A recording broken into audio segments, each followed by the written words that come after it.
రెండు వీడియోలు చూపిస్తాను, మీ ఒపీనియన్ ఏంటో చెప్పడానికి రెడీగా ఉండండి. ఫస్ట్ వీడియో చూసేయండి. చెప్పండి జై శ్రీరామ్ అని నేను చెప్తాను. శ్రీరాముడు ఎవడు? శ్రీరామచంద్రుడు కేవలం హిందువులకే కాదు, వాళ్ళ పేటెంట్ కాదు. శ్రీరామచంద్రుడు సృష్టిలో ఉన్న ప్రతి ఒక్కరికి ఆరాధించదగ్గ వ్యక్తి అతను. శ్రీరాముడు ఏ ఒక్కరి సొత్తు కాదని, మర్యాద పురుషోత్తముడైన ఆయన అందరి వాడని, సోషల్ యాక్టివిస్ట్ అయ్యుండి, అది కూడా ఒక ముస్లిం అయిన సయ్యద్ హుస్సేని చేసిన కామెంట్స్ విన్నారు కదా. ఇక్కడ ఇంకోటి గుర్తుపెట్టుకోండి, జై శ్రీరామ్ అని చెప్పడంలో నాకు ఎటువంటి ప్రాబ్లం లేదని ఆయన ఓపెన్ గా చెప్తున్నారు. దేవుళ్ళందరూ ఒకటే, దేవుళ్లకు లేని వివక్ష మనకెందుకని అందరికీ ఒక మెసేజ్ ఇస్తున్నారు. మరి ఇప్పుడు ఇంకో వీడియో చూసేయండి.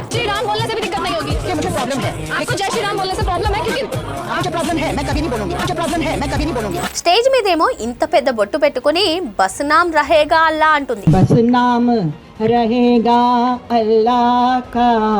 ఇక నేను అనేది అల్లాని అంటుందని కాదు. మరి ఇదే ఆమె స్టేజ్ దిగిన తర్వాత ఏమంటుందో విన్నారు కదా. జై శ్రీరామ్ అని చెప్పడానికి she has A problem with that అంట.